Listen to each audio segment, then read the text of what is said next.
Iba't iba naman ang evacuation center sa ilang probinsyang tutumbukin ng super bagyong Pepito. Merong nasa mall, simbahan at merong ding nagtago sa kuweba. Nasa frontline ng balitang yan, si Nina Ongpauco. Kukunti pa lang po yung tao dito at baka mamayang gabi mga alas 8 at alas 9 dadami na. Sa kuweba na piling lumikas ng ilang residente sa barangay Tinabanan, Marabot, Samar. Paghahanda ito sa pananalasa ng super bagyong Pepito. Nakatira kasi ang mga lumikas malapit sa dagat at bahaing lugar.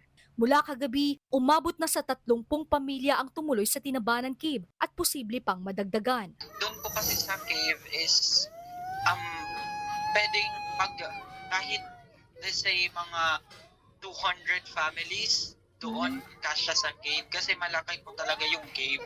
And then inside that cave po parang may mga partitions po siya, so safe po.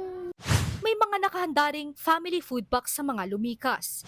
Sa hallway naman sa loob ng mall, kanya-kanyang latag ang mga residente ng barangay Ubaliw, Pulangi, Albay. 130 pamilya ang nandoon ngayon. Katumbas yan ng halos 400 individual. Doon na rin namamahagi ng ayuda ang barangay.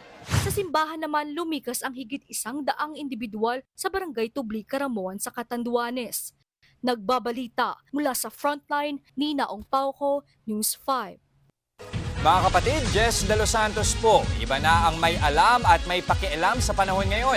Para sa tuloy-tuloy na balitaan sa Frontline kahit weekend, mag-follow at mag-subscribe sa social media pages ng News 5.